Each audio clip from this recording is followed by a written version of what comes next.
everyone, and welcome to another broadcast of Meet the Light. Today I have JeanAnn SaintGrace with us from Texas. She is a psychic medium. So welcome, JeanAnn, and thank you for being a part of the show. Thank you, Jennifer, for inviting me. I'm so excited to be here with you today and get to have a really cool conversation. I'm just excited to be out and sharing what I know and hopefully learning from you as well. Great. Now we did touch base earlier. I think it was last week, hmm when we had met and we had a really nice conversation. And I was like, wow, we should have recorded that. But here we are, getting ready for the show here, and I think people are going to love to hear all about you. So why don't we just start with, what are you doing now in terms of healing and services? I know, psychic medium and transformation coach, because there's a lot to energy healing and really helping people come into who they really are. And so why don't we start there? Just tell us a little bit about you. Perfect. I am a Reiki master. That's kind of, we talked about, like, that's everybody's gateway into opening up their spiritual gifts. So I am a Reiki master. My Reiki's grown with me, so I use it in a probably different way than a lot of people have experienced it. So that's been fun to see how that evolves. I am a psychic medium, and my channel works no matter what kind of work that I'm doing. So whether I'm working as a coach or I'm working giving an actual reading, my gifts are engaged. And it's just to the level at which they're coming in, to how I present that to a client. When I'm doing coaching, I'm working with people who have been through grief, who have childhood trauma, who are somehow trying to reframe their past to be a place where they can move forward from that Mhm. and not have it be something that is challenging them continuously. So that can be a process. It can also be very simple and elegant just to reframe a certain situation.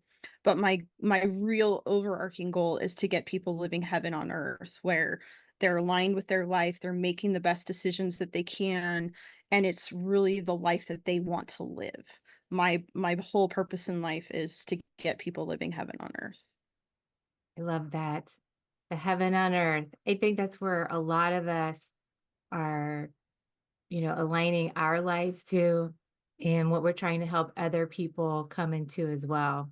Mhm. And Absolutely. what would you say, when we talk about that, what would you say is the number one thing that you would recommend for people to do to just get started on that path of really stepping into who they are and deciding who they want to become, how they want to live their lives? I think the first step is really tuning into your inner guidance, really finding that compass point within you, that when you feel like you want to do something, your whole being is drawn towards it. And it's as easy as, do I want to eat this? Or do I want to go do this? So many of us have been programmed into people pleasing that when we say yes, a lot of times we mean, yes, I'm going to do this because you want me to, but not because I want to. And we end up like dragging our feet or whatever that looks like. So really one of the ways I like to get people just started and even tapping into that intuition is small decisions. Do I want to eat this? Do I want to watch this movie? Do I want to go do this thing? And for some people, the first yes is the people pleasing yes. So I wait for the second answer to come. And so just feel that come up from under your diaphragm. Is that a real yes, or do you need to wait and correct yourself before you say that? I think that's like the very first baby step, is learning to listen to that inner voice that a lot of us have pushed down, and really learning to let that be where the answer comes from, not from your head, and not from this desire to make other people happy, but really what is in alignment with you. So, and that for some people, that's a uh-huh or an uh-uh. Some people, it's their body leaning forward or leaning back, and all these things can be clues of where is your intuition leading you. But listen in your body before you answer. It'll save you a lot of like, oh man, I really blew it saying yes to this, and I really don't want to do it. So learning to say yes when you mean yes, and say no when you mean no. and no's the complete answer. You don't have to give a reason. You don't have to have a long drawn out explanation. You can just say, no, thank you. Thank you for the invitation, but no. Mhm. Mhm. And yeah, you said to listen, like listen to your body. It feels like you can you can feel the vibration within your body when something's not quite aligned to the truth of who you are, to your I always explain it to people as your we have this perfection within us, this divine perfection at our inner core. And so that vibration, that feeling is is a way we could describe it as well. Wouldn't you say so? I would. I for me, and I always forget that not everybody's me. That's one of my big challenges. Not everybody's you. You have to remember. I've always had this really good inner guidance system from the time I was a little kid. And I just remember like feeling this is the right thing or this is the wrong thing. Mhm. Even if it was down to like if I tell a lie, oh, I would just sit in my stomach like for days until I confessed. I'm a like it's just who I am. Like I'm intrinsically honest, I guess. So I've always had that inner guidance system, but I didn't realize that not everybody had that. So it is whatever that answer wherever that answer comes from within you, that when you point yourself in the direction, you're drawn there. So whether it is in your gut system, in your heart space, in your like I said, your body language, there's something inside of you that is telling you yes or no. And a lot of people have learned to override the no because it feels impolite or um as little kids we're encouraged like to somebody wants to hug us and they're like, "Oh, just give them a hug." And you're like, "I don't want them to touch me." And Mhm. so you're kind of coddled or cajoled into saying yes when you don't want to. So tap into those feelings, like especially when you were a little kid and you were forced, quote unquote, forced into doing something you didn't want to do and how bad that felt. And then tap into your yeses and your nos, and that will guide you. But everybody I think feels it in their body a little different. So just find your way and trust it. Your body knows. Your body consciousness is fully aware of what's in alignment. And when you just start to feel drawn forward, that's when I'm like, "Oh yes, I must do this thing." Because my whole body just moves forward, is like, "Let's get this done. Let's go." Mhm. So, yeah, learn to trust your body and feel what your answer is. So you knew at a young age you had these intuitive skills? I had them, but I didn't know what they were. I didn't have a vocabulary for it, but I always had this really strong, it was like a gearing system where when I heard something that really resonated with me, it was like something would lock in. And then as you keep going, then you keep locking and locking and locking, and eventually that turns into like going in the direction you're meant to go. I decided what college I was gonna go to when I was 9, and I was sitting at my desk in 4th grade going, "I'm gonna go to that school." It didn't matter what I was gonna do there, it was just, "That's where I'm gonna go," and that became my full focus in life. I had to every grade, every test was to get me there, and that's how I just started to trust myself, was those moments served me, those moments of locking in served me, and it really was literally like something just dropped into perfect timing, and we would go forward with it. Mhm. It wasn't until I was 40 something, I honestly don't know the exact moment when I had the vocabulary and started learning the vocabulary of my intuition. I just trusted my gut Mhm. and the little voice. My my frame of reference, and this will date me, when I was a little kid, I loved the show Magnum PI, and he always talked about his little voice, and that was his inner dialogue, right? It was like, "My little voice is telling me this is," so I just called it my little voice, and that was all my vocabulary for my intuition, was my little voice. Yeah. We had you have many spiritual gifts now because I talked to you and we Mm. had a fascinating conversation within the last week. When did you recognize all the psychic gifts that you have now? My full psychic gifts came online after the death of my husband. The Because I knew I have a deep belief in God, but I don't believe in religion. I was raised a Catholic. That didn't serve me. I knew from a young age I just had to do what I had to do to get good grades in religion and keep going. Not that some of that doesn't serve me now, because there's truth laced into all of it. So, I pick up little pieces. I'm like, oh, that's what that was. Um, and I was always curious about like psychics and that kind of thing. But it wasn't until he passed when I knew the traditional pathways of grief counseling, grief support groups, that wasn't going to work for me. And I'd been referred to a psychic, for of all things, to talk to my horse, because he had this weird ailment that nobody could figure out. So she helped me figure that out. And then when my husband was in the process of passing, I had talked to her. And then after he passed, she was the person I went to. And so we'd already established trust.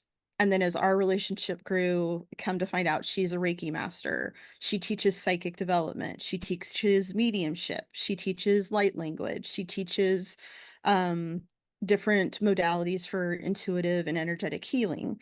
And so I just was on that track with her, and I made it a priority to be, when she was having a class, I would be there, and everything just, the more you play and the more you engage, the more everything opened up. And even now I'm like amazed at what I can do, but then something new opens up and I'm like, wow, that's really cool.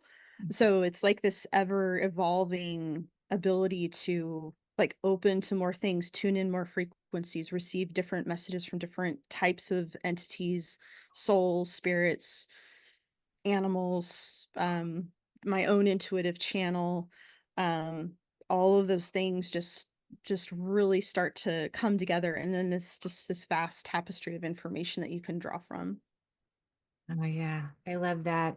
And many of us are experiencing that right now. The more you open up, the more information, the more frequencies that are available to you, the more the more gifts, Mhm. like unwrapping gifts. It is like Gifts am I opening. gonna I unwrap next? Because Yeah. this is very inspirational. So Yeah, and it's like opening the little boxes that are inside of you, because we all have these gifts. These are our birthright. And I've always kind of laughed at people. They talk about our DNA, and that we have two strands of DNA that are actually contributing, and then we've got junk DNA.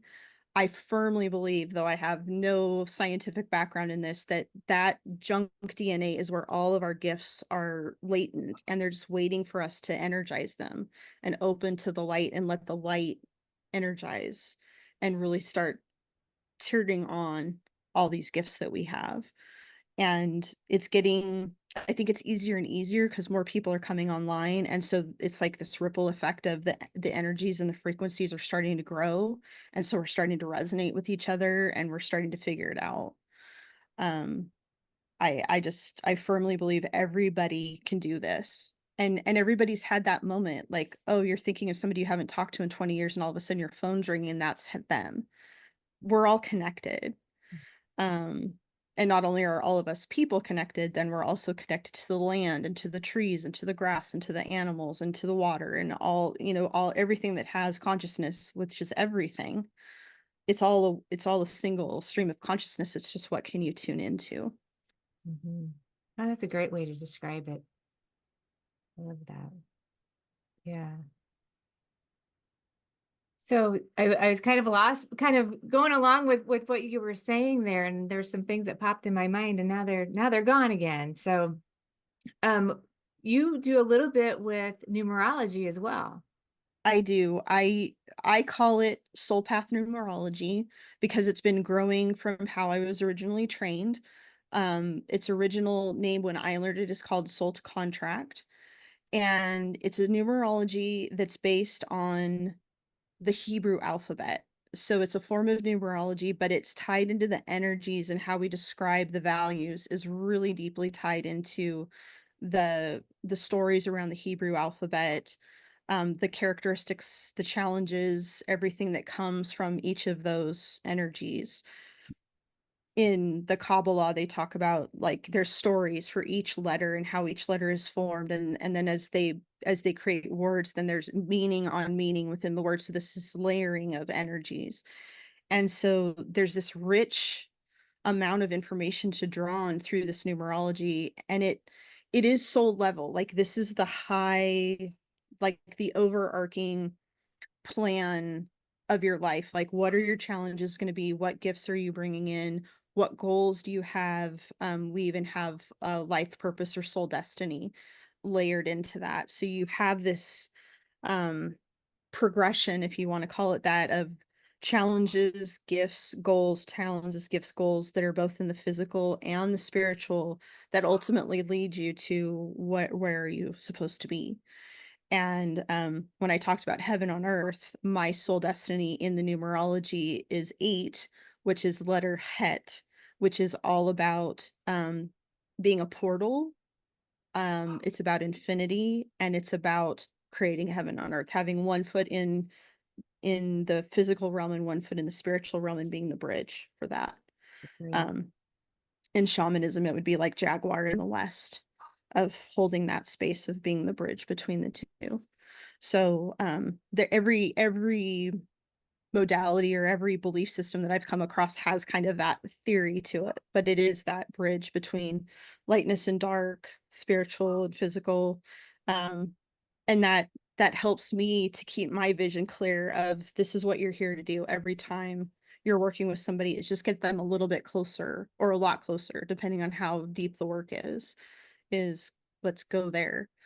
But when I first saw it, and the person I was working with just briefly showed it to me, that wasn't even what we were going to do together. She just showed it to me. She started telling me my life. And Mhm. I was so blown away. Literally, it was a consult call to do like a process of work. And she's like, oh, this and oh, this and oh, this. And I'm like, we haven't even talked before.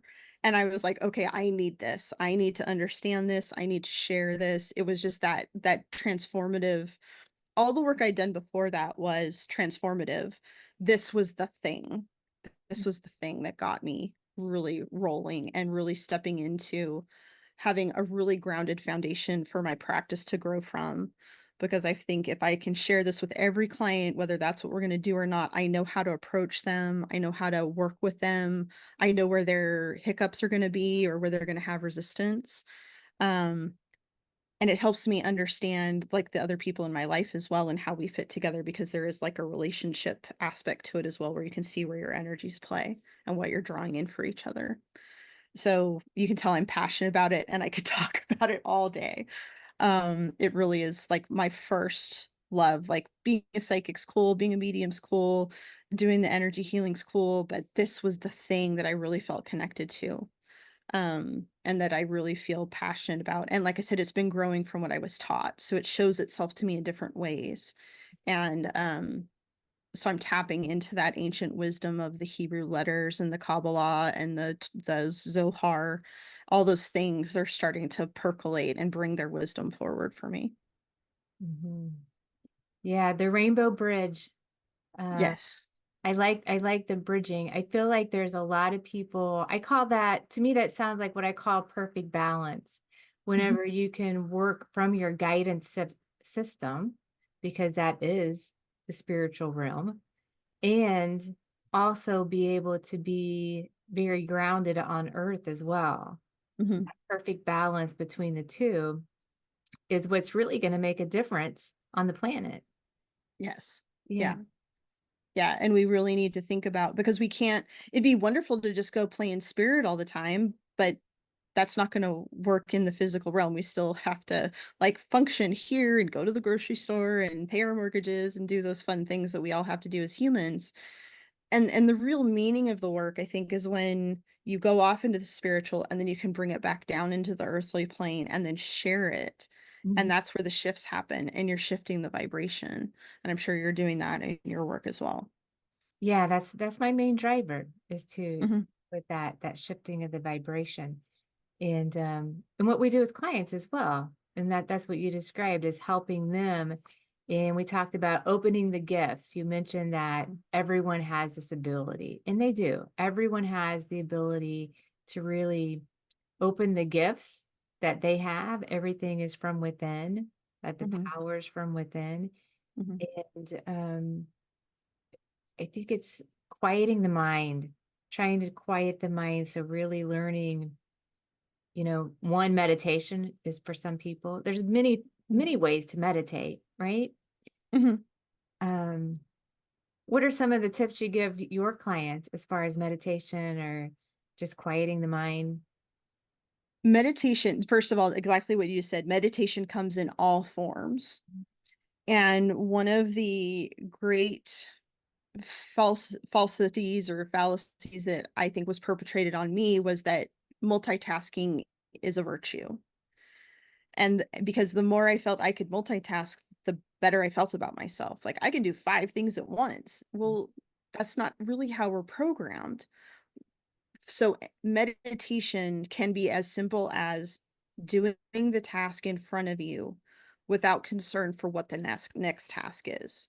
So if you're washing the dishes, engage your senses in what's going on. How warm is the water? What does the soap smell like? What are you hearing as the water runs along? The pots, clinking together. Whatever that might be, just make that your sole focus. That's a form of meditation.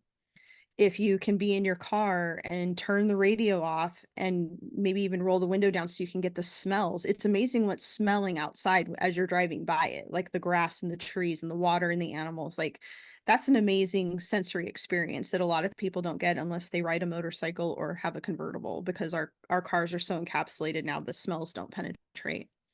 So be in your car and feel it. How does the road feel? Is it pulling on you? Can you feel the flow of it? Driving is a great meditation. If you can be completely in stillness, sit, start with 5 minutes. Find a nice mellow song or a Sanskrit mantra and just sit in that silence in that moment in stillness for 5 minutes. And then when you feel good and that feels comfortable, then bump it to 10, then bump it to 15. Then, you don't have to, nobody's gonna like pull out a lily pad and sit on it for an hour and meditate. Like maybe somebody ascended, but not a beginner.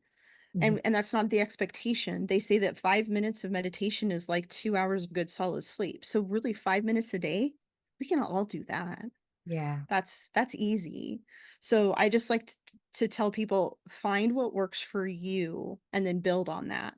If it's sitting outside in nature and listening to the birds and feeling the breeze, that's a great way to meditate too. There's no rules and there's no the only goal is to calm your mind into one thought at a time, just cruising through, not attaching to them, not letting anything get caught in the hamster wheel. Just let them flow across. Yes, I see you. There you go. I see you too. And just letting it all flow through you and not letting anything get sticky. Um, Meditation was actually my first real hardcore introduction to spirituality, and it was a total accident that I landed in a meditation class because it was billed as, um, do you want to be the best version of yourself? I was like, heck yeah. Because I thought, oh, I can be better in my business. I can be better at this. And it was right after I'd had to create a no contact boundary with my mother. And so I was a little floundery and feeling pretty bereft. And I was like, yes, I need this. And the first thing she's like, okay, we're going to meditate. And I was like, I already paid for this course in full and I can't get my money back. So I guess I'm going to meditate.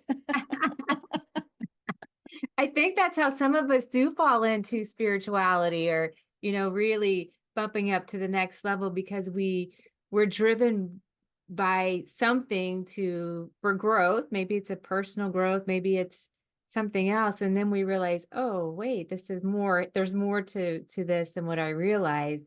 And Mhm. then from there it just spirals upward because there's so many other phenomenal things. That truly was like the I'd been kind of tiptoeing because I was searching and I was kind of tiptoeing around, but that was the thing that really lit the fire. So as much as like Reiki is the gateway for healers, meditation a lot of times is the gateway to that spiritual path. And it's just like, you know, I like I said, it came to me in such a way that the message was exactly right, and there was nothing in the literature about meditation. It was just, do you want to do better at work? Do you want to be better? Do you want to quiet your mind? I'm like, yeah, yeah, yeah, yeah. Okay, sit here and meditate. I was like, Yeah. But So, whenever but it I was start, great. Reiki was mine, but that, I mean, with Reiki, you start with self Reiki. So that's Mhm, the meditation part. You clear your mhm, mind, you visualize energy coming in. And but before that, I was in a class. I joined a class because I thought about the power of your mind, which we always, I mean, our mind is powerful. And I wanted to see, mhm, well, what else can we do? What else am I missing? And mhm. that's what kind of led into spirituality and more about the law of attraction and then talked about vibration. And then Reiki started coming up. So I'm like, well, I'm going to test this out. Does this really Mhm, work? Are we really healers? So it's interesting how we're led down different paths and why, and mhm. then what starts to work. And um, yeah, it's phenomenal. Everybody's spiritual journey is different, and it's magical. It really is magical when you if you've been on this journey for any amount of time and you look back at that one thing that clicked you off and started you down this path. And unfortunately, well, it doesn't matter. It is what it is, but a lot of times it's a powerful loss. It puts you in this place of wanting to make sense of the senseless. Why can't my mom just love me? That was what I was searching for. Like, is it me? Is it her? What tipped it off? And it was, again, I knew religion wasn't going to serve me. That belief system didn't serve me. And I was just kind of floundering around. And this was the rope that was thrown to me. And I took it. Mhm. So, go to the talk, have a psychic reading, go to a holistic fair and check out the healers, buy a crystal, buy a candle. Um, you know, just just follow the breadcrumbs, because even now I don't have this grand idea of how my path is going to be. It's this next thing that I pick up and it's like, oh, this is the next thing. Mhm. There's no like, I'm going to go from here to here to here to here. It's just been unfolding, and that's the beauty of flow and surrender also, is just allow, say I am open to receiving what is best for me, and then when the opportunity raises its head, don't judge it, just examine it. And then again, engage that intuition. Are you leaning forward? Are you leaning back? Are you just dying to do this thing? Like, have you already reached for your checkbook or your credit card? Like, what's that draw? But trust that and play in it. And that's the other thing too. These gifts are powerful. They have to be used and wielded with responsibility, with your truth and integrity, but it's also important that we have fun with them. The spirit is so joyful and Mhm. so full of love. And can are there darker aspects? But I was all every single one of my teachers was always going to the light. That we were always working up. I Yeah. have never encountered a teacher that wasn't reaching up for their information. Mhm. And it sounds simple, but that's really it. Like, I haven't, people get worried about, oh, well, the dark. The dark is there, but you don't have to play with it. You can just be like, that's not me. I'm in the light. But we can't also discount the dark, because it holds the light in polarity. We have to have the offset. So we have to love the dark, but not engage with it, and give it our compassion, but not engage with it. Um, but I've been blessed that every teacher that I have resonated with is just in their integrity, of the highest caliber, and always striving forward into more openness and more allowance and more surrender. So that's a hallmark of a good teacher, and also a teacher who isn't afraid of their students doing better than them. Mhm. No jealousy of gifts. Really good. I like that. Yeah. There's no, every teacher that I've had, and me with even with my clients, um if you outgrow me, I've done my job. Mhm. I will help you find the next person, or I will set you merrily on your way. But I don't expect, I would be horrified if I had a client for like 10 years and they were like, yeah, I haven't learned anything, I'm not any better, we've just been meeting once a week for 10 years. Like, I would be embarrassed. That would hurt my heart. Yeah. I want them to go forward and do better and go explore more things. Any teacher who's trying to hold you back or tell you they're the prime authority, they're not in their integrity. Mhm. Um, they have to want and see you keep going and keep going forward and be excited when you graduate away from them. and hopefully check back in and be like, look what I'm doing now. This is so cool. Right. And celebrate their wins. Yeah. I'm Instead of trying glad, to yeah. retrench. I'm glad you said that because I think that's really important for people to hear. All of my teachers have been very much love and light, and that's what we focus on. But the teaching part, now that we've stepped into this role, we'll always be learning too. I mean, Mhm. you never stop learning things, Yeah. right? It's an upward spiral. There's just more Mhm. and more and more and more. But then we're trying to provide teaching to people of things that we've learned.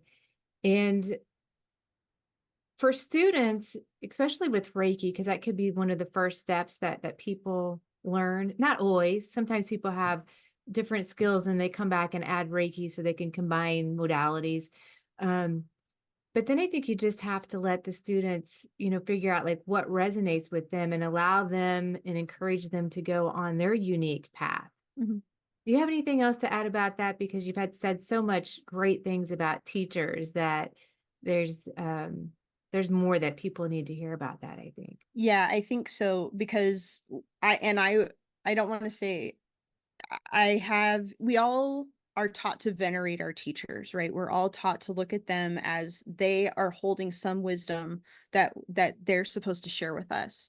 And it's easy to put them up on the pedestal and be like, well, they're an authority or they're above us or they're a guru. And just like what you said, we're all still learning and we might change our mind. And that's been one of the also the great thing is be open to changing your mind. You might hold something for a while because it resonates with you, but there might become a time where you learn something new and your thinking and belief system shift around that. And so you I call it weeding your thought garden, right? You're planting this beautiful garden and all of a sudden that plant doesn't belong in your garden. So you've got a new plant to go in its place. You just weed that one out and move on with it. There's no judgment on that. And nobody should be like, well, you believed this 6 months ago and now you believe something else. Well, we're supposed to evolve. Our thoughts should not be like these things that are stuck in cement. They should be growing and evolving and growing their own fruit and then changing. So it's important to look at our teachers, our gurus as possibly experts in their field, but we might have to go around them or we might learn something new that isn't the same as what they think, but it's our truth, not theirs. So we have to be very careful not to put our teachers up on pedestals of being perfect or being so enlightened that we can't question them. I think we always need to be questioning, is this for me? Is this not for me? And just because you followed someone for 10 years doesn't mean you have to follow them forever. You can be like, thank you for all the wisdom that you've shared with me. And now I need to go seek wisdom and information somewhere else. I Perfect. I've done that. Have you done Mhm, that as well? mhm. Me Yeah, too.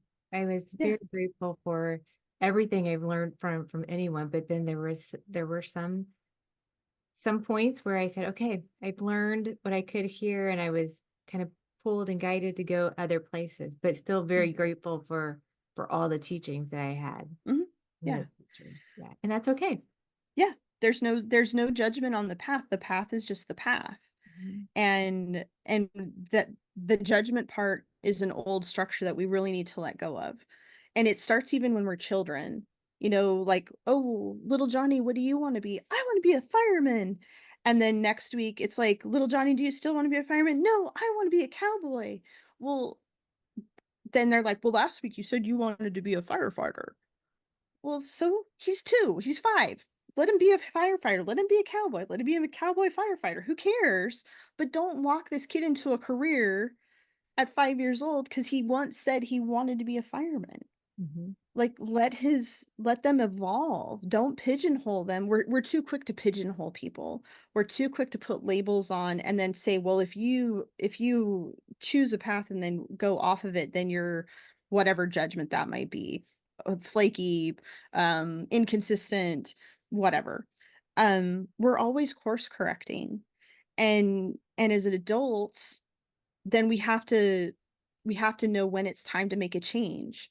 And this, if I can tell you a quick story, this happened to me, um, in my business, in my what I call my, we had a brick and mortar auto repair shop because my husband was an amazingly gifted mechanic. Like he could fix anything. And so he was the talent. I had all the business and administrative background. So I ran the office, I dealt with the customers, and he ran the actual operations. We had built a shop. We had committed to this was going to be our life. Like, I mean, we had everything we had was invested, our time, our life, our money, everything was invested. And about 12 years in, I was like, I don't know if I want to keep doing this. Like, I don't know, and so then I'm like, you've committed. You have to keep going. And over the next few years, I kept having this thought. He was like 5 years from 50. So he was like 45 and he'd been doing it since he was 16. And I'm like, okay, it's time. In 5 years, when he turns 50, this is going to be ready to sell or we're letting it go or whatever it is, but I'm not having him here past 50. And that urge was there, though. You need to make a change. You need to make a change. And unfortunately, I didn't make that change fast enough because 2 years into my 5-year plan, he was diagnosed with stage 4 cancer. Mhm. That puts a hitch in your get along, right? There, and at that point, the 5-year plan was out the window. We sold the business, we sold the building, we sold our house, and we moved from California to Texas. We upended our whole life. Um, because in that moment, everything needed to be focused on his health. And we were blessed, completely supported by the universe. Once we made that decision, again, all those gears just started clicking. And it didn't take a lot of thought. It was just like this, that, yes, that thing, yes, that thing, this, that thing. And unfortunately, the outcome was not what I expected, which I never expected him to pass. But that's what happened. And that opened my box. And I'm so grateful to him for letting me walk by him in that process, and then for him clicking that next box open for me. That was the great gift out of that great loss. And I 7 years out from that, I have a wonderful partner. I have a wonderful life. I'm so happy with where I live. I'm so much a better person, a better version of myself than I was. I'm happier, I'm more relaxed, I'm not stressed to the max. I'm living my heaven on earth. So it's like, start to listen to the nudges. That's my big advice. When you start to get the nudge, make the change.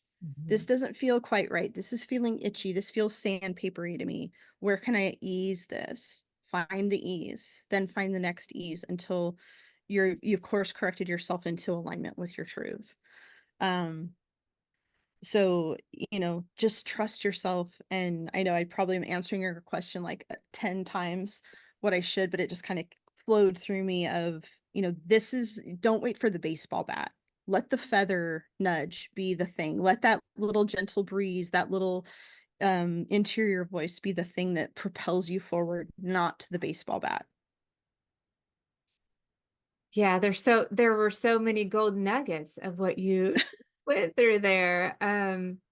One, really listening to your intuition, right? Because I think sometimes people get a little afraid, even whenever they know I need to make a change, but what's that going to look like for me? And that unknown factor is what Mhm. I think is what scares people a little bit. Right. But I've Yeah. been And doing we, so much lately that I just go with the flow with what, mhm, but you're right. Let's make little shifts at a time mhm, when that comes up.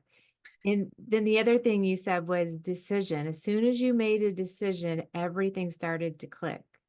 And that's how it happens every single time because we are so supported, but it's up to us what we want to do with our life. Okay, what do you want to do? We make that decision and everything we need, our resources, our support, everything just aligns. And it mhm. comes to you in magical ways. I mean, Yes. it just appears, you might have to make a small action to get things moving, but then things, if you pay attention and you're listening to your inner guidance system, it's just flows. It's very easy. It's just set up in front of you if you're paying Yeah. attention, if you're aware. Yeah, yes. And if I had not been afraid of the judgment, that was the point of talking about being able to make changes and make decisions. Um, I was even afraid to approach my husband and say, this is too much. Like, I'm working 80-hour weeks. I'm not having fun here anymore. Like, we need to make a change. And because I'd committed to all of it. But then my mind changed, and I did feel like I was going to be judged. I did feel like I was going to be, from the outside. And so I stayed in something that wasn't resonant with me because I feared the judgment. And I was judging myself probably too. Mhm. Instead of saying to myself, well, no kidding, you're tired. You're working 80 hours a week. You're working with people that it's nonstop phones and people, decisions, decisions, decisions. And honestly, I underestimated my husband, because if I'd gone to him and said, we've got to fix something here, he would have been open. He would have worked with me to find the solution, which might have been, yeah, we sell everything and move halfway across the country. Mhm. Um, but it wasn't until it was necessary that I felt like I could give myself permission to make that change. And there was still a ton of judgment. Even with a stage 4 cancer diagnosis, there was still a huge amount of judgment from the outside. And but at that point I was so emboldened by, his health is the most important thing. I'm not going to compromise that. These are the decisions that we're making. And if you don't like it, get out of my way. Mhm. So I was just emboldened by the situation, where I wouldn't have just made that decision for my own personal self. I did make it for him. Mhm. And or we made that decision together based on that situation. But don't be afraid to course correct. Don't be afraid to get halfway through your BA and be like, I don't want to do this. Change your major. Take a couple years off. You can always go back to school.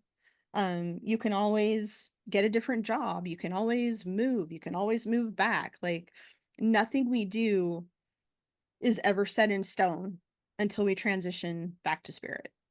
Mhm. That's the only thing that's set in stone. We're transitioning back to spirit. It's hard to hop back in after that, Mhm. right? Yeah. So, Yeah, it is. But listening, the story about your committed decision and this business that you built, and everything was what you had worked towards. So mhm, it seemed like that you created that, and there it was. Do you think that maybe there was a point where, okay, you brought this into physical reality, right? But mhm. then there was no growth after you've already have gotten what you envisioned and you needed to move on. How would you describe that? I think that's what it was. I think I'd gone as far with it as I could, Mhm. as we could. Um, because we wanted to, you want to give this quality of service.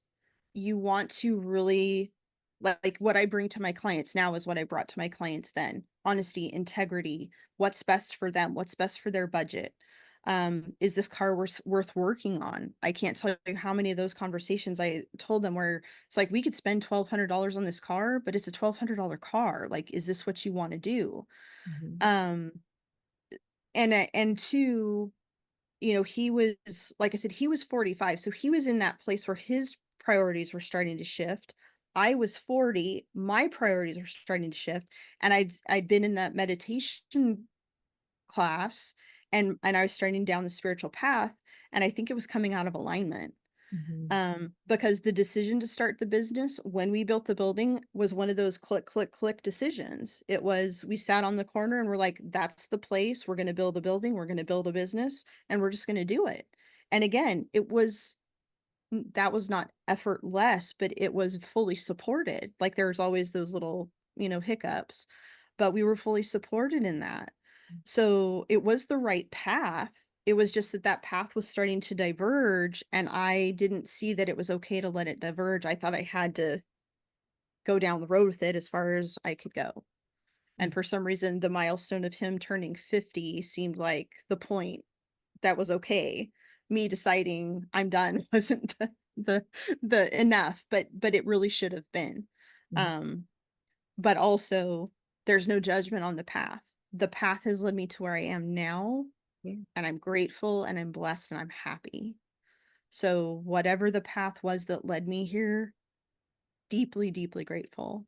Mhm. And I think a lot of people probably look at that and like, well, you're grateful your husband died. And I'm like, no, but that's the path that I had to walk. And there was gifts all through that journey, all through that journey. And so it's a matter of making lemons out of lemonade and seeing the gifts and the lessons in it.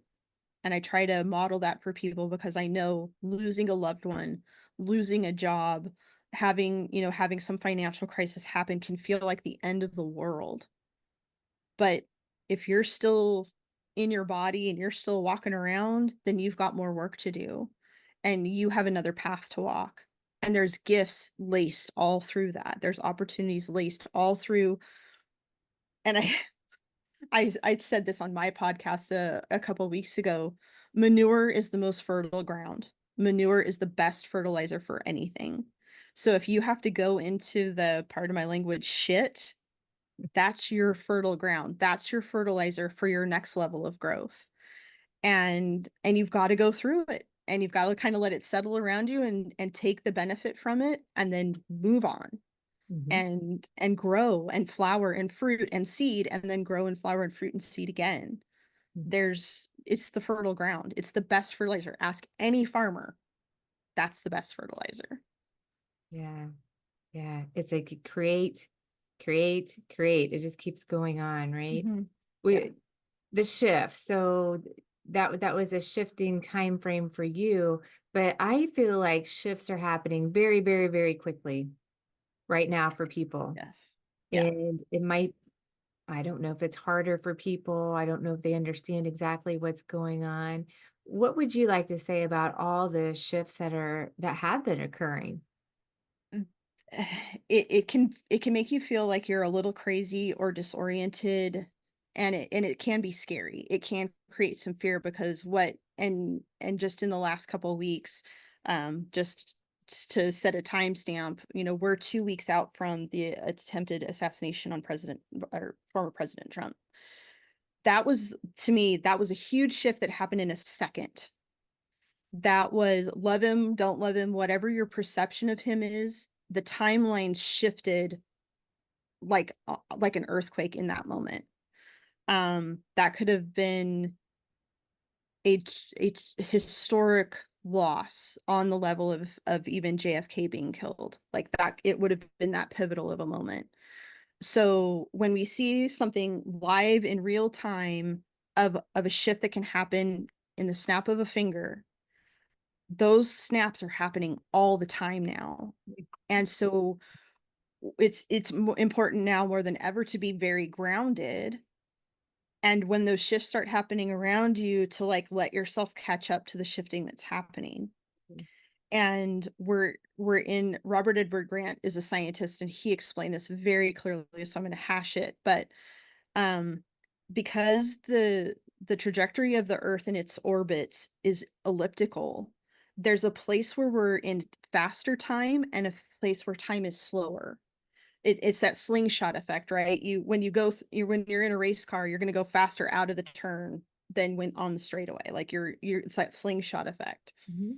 And so we're in that place where time is really accelerated, and where 10 years ago 24 hours felt like 24 hours, now 24 hours feels like 12 or 16. And so we're seeing a lot of exhaustion. We're seeing a lot of like, I just can't recharge. I just can't get enough sleep. I can't get enough food. I just can't keep my body going because we're trying to do what we did in a compressed amount of time. Mhm. So these rapid shifts, it takes a lot to catch up with, and that's where the meditation practice is so helpful. Quiet your mind. Be in this moment, then be in the next moment, then be in the next moment. So it's just moment by moment, one breath, one step. That was one of the best advices I ever heard, was take one breath, ask spirit, where do I put my foot down? And then take that step. And then breathe in, what's my next step? Take that step, because that puts you solidly on the ground where you are.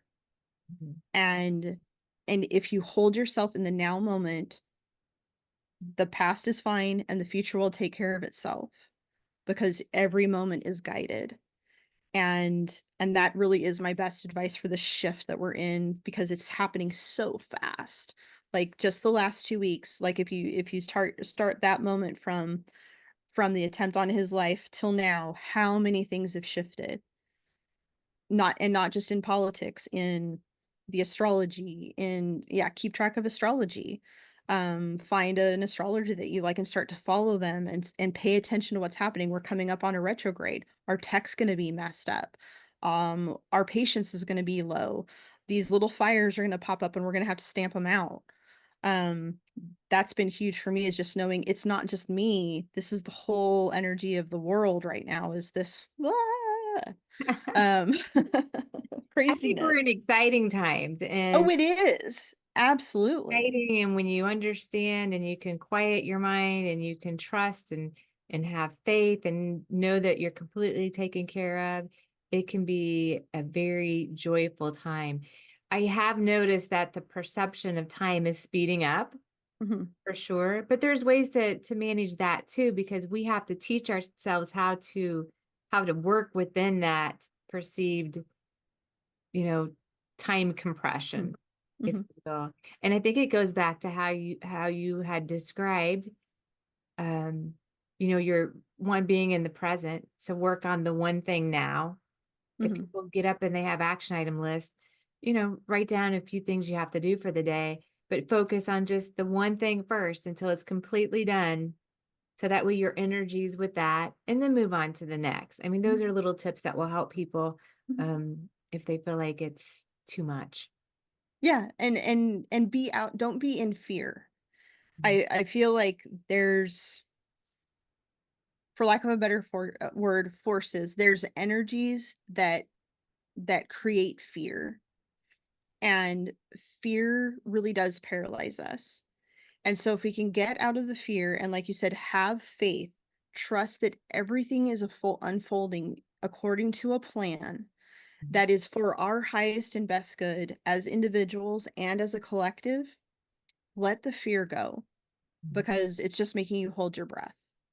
mhm. Breathe in, look around you. Do you have food on your table? Do you have a roof over your head? Perfect. That's a place to start from. And everything else is cake after that.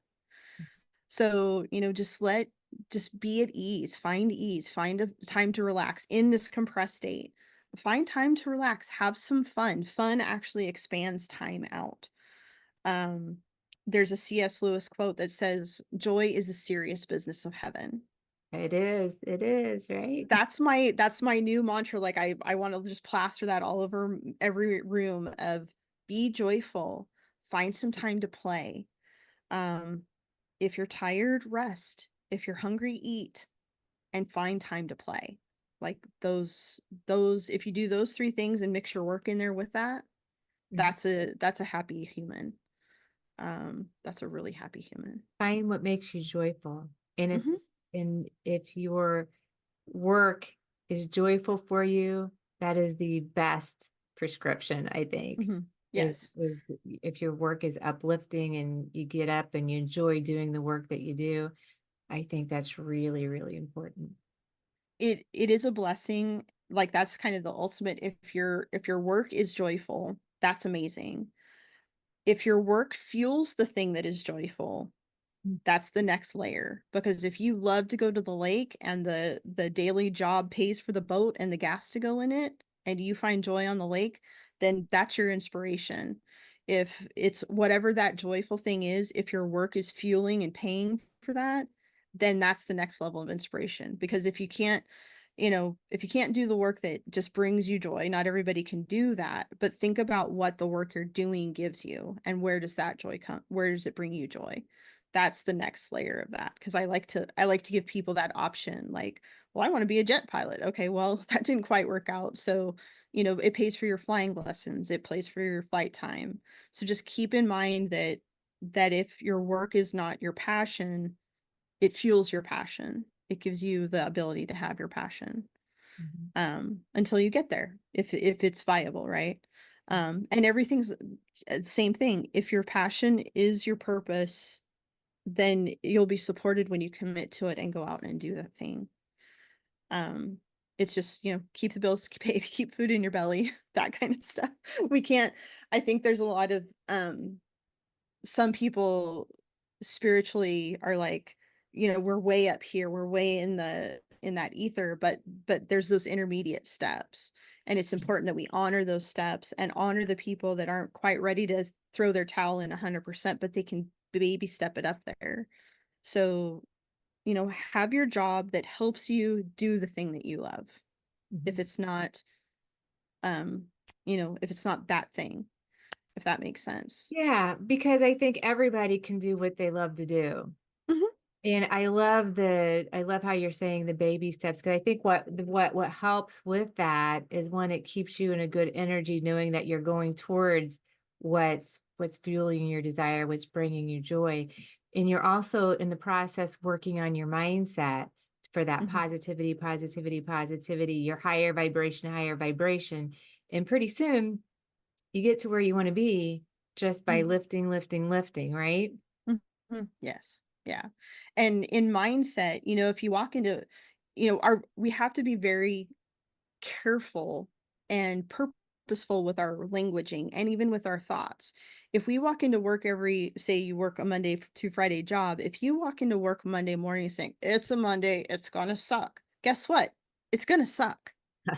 But if you're like, today is a new day, who knows what opportunities this is gonna bring? I'm gonna bring my A game today. That's a total shift in mindset. Or You're you not predisposing yourself to judgment. Yeah, or you could reach for thoughts that you do enjoy about being there. Maybe it's Mhm. people, maybe it's a project, maybe, there's all sorts of, but there has to be something that you like about it, right? Yeah. Yeah. Yeah, and if you fish around and there's nothing, then it's time to find a new job. Yeah. Because I think there's another program running across the planet that suffering is virtuous as well. And suffering isn't virtuous, it's just suffering. And if you really I don't like using the word hate because it's so low vibrational, but if that's your word for anything in your life, you need to change it because you can't vibe from that. You've got to have some positive aspect to it. But if it's like I don't even like singing out loud. I hate this, I hate that, I hate this, I hate that. What are you going to do with that? There's nowhere to go with that. Change it. You have the power to change it. If you can't find the positive, then go change that because you're just creating suffering for yourself. And as much as we have the keys to unlock our boxes for our gifts, I think a lot of us hold the keys to our own prisons.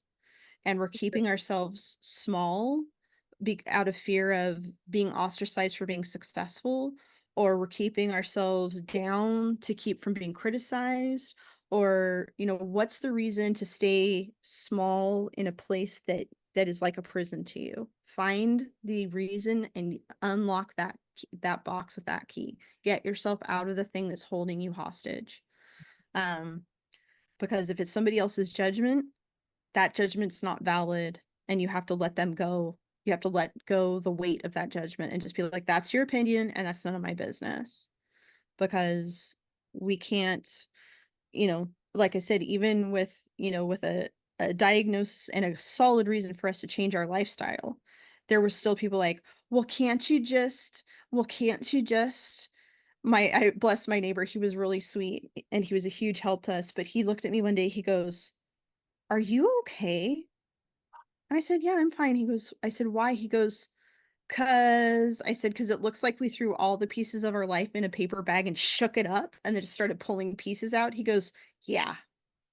And I said, "Trust me, Forrest, trust me. This is all in alignment. It's perfect. We're gonna be fine. Everything's gonna be fine." And I also thanked him for the role he played because he just stepped in and took care of a lot of things and helped out. But that, I could feel all that judgment, even in the light of had to do a massive change. If not now, when?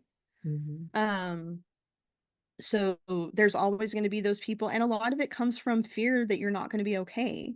And I could feel his fear. It's like, are you really okay? And I said, yes, I'm really, truly fine. It's going to be okay. Mhm. And I believed that with every part of my soul that it was going to But be you need okay. believe Yeah. Belief, yeah. Belief is interesting because whatever you believe is what happens. Mhm, And so that there's many, many magical things we can do just through our belief system. mhm, Yeah. It's just getting unconditioned through the paradigms we've developed when we were growing up, shifting mhm. that to a belief system that's bigger and beautiful and more positive, and believing it with every cell of your being. And then that's what happens. Yeah, and one of the things I always pull out is like, um, life is hard and then you die. Life is magical. Life is full of amazing things, and then you transition, and then you get to go do more amazing things. Yes. Like, if you shift that one thing, like, let it be that. Yeah. Life does not have to be hard. Life can be magical. Life can be full of fun and joy, and you can make it so. You have the power. Each one of us does. So, yeah. I get passionate, like, getting people out of their boxes. Yeah, I do too. The powers from within, and just tap Mhm. into that and believe and know. Mhm. Yep. Is there any classes or any healings or anything that you would like to let the audience know? And what's the best way that they could reach you if they wanted to contact you for services? Always every bit of information to get a hold of me is at my website, which is JeanAnn SaintGrace.net, and the saint is spelled out. Um, my phone number is there. I don't wanna put any, like, restrictions on how people can approach me. If you're more comfortable giving me a call, if you're more comfortable sending me an email, shooting me a text, I'm happy to receive whatever. That's the best way just to get a hold of me across the board. This new thing that I started, which I think is gonna be really fun, is either because I'm in Central Texas and I can feasibly get to several places with about an hour. I'm gonna start with, like, a 60-mile radius from my home, doing what I call a psychic house party, and where I will go and do group readings for however many hours they wanna do, but you can get a group of friends together, we can make it super fun, because think a lot of people, when they're stepping towards a practitioner, it might be easier to do it as a group and have it be a fun, lighthearted thing, and then if you need more and you like my energy, then we can do deeper work together, but, if you're not within 60 miles of me, I'm gonna do virtual. So we can, if you want to get a group of friends together and pay for a couple of hours, we'll do like, quick, readings, ask a question, get an answer, ask a question, get an answer. Um, but I think it'll be fun and I think it'll be a great way to do that. And if you can't get a group together, I'm probably going to dedicate 1 or 2 Wednesdays a month to Wednesday nights where I'm on for 2 hours. It's a small fee to come in and we just play. And just get to start to feel the energies. So that's the lighthearted side, like, that's the fun stuff, Mhm. and the deeper work is, I do one-off sessions. I'll put people in anywhere from a 3-week to a 12-month package if they wanna do deep transformational work. In that all my tools are at their disposal, from the soul path numerology, human design, the gene keys, the mediumship, the psychic work, um, meditation, visualization. Um, I have a quantum resonance healing that is a number mapping. So if we run up against a wall where they just can't find out why am I doing this thing, then we go into the number mapping and start picking numbers and the charts start to speak to us and then we can heal those aspects. Um, I'm just committed to doing whatever my clients need for them to get where they wanna go. So, I try to live no rules except I have, like, set hours that I work during the week. But if you send me a text, an email, a phone call, I'm gonna be the one answering the phone. I don't have a team, um, of physical people. It's me. You're always talking to me, and I'll always do a consult call. So before anybody lays out any money, I'm happy to jump on a 20 or 30-minute consult call and let them, again, feel my energy, talk about where they wanna go, make sure I'm the right person, and I'll be perfectly honest, if I think I'm not the right person, I will help you find the right person, Mhm. because I don't want anybody, either spinning their wheels or spending money that isn't gonna be beneficial to them. So that's my promise to anybody that might want to work with me is if I'm not the right person, I will tell you I'm not, and we'll find you the right person. But yeah, like I said earlier, I have obviously a deep experience with grief. I have deep experience with childhood trauma and having to create boundaries with narcissists, that kind of work. I've had a lot of life experience, and I can bring all of that to bear for whatever somebody's going through. So that's the that's the beauty of all the experiences now. I can bring it to bear to help others. Yeah, very nice. That's beautiful. And thank you, JeanAnn, for your services.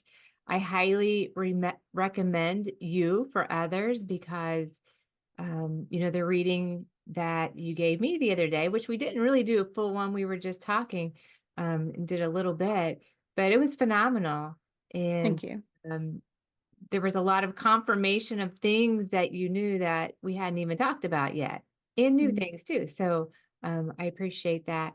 We'll put your website, JeanAnnSaintGrace.net, below the video so people can find you.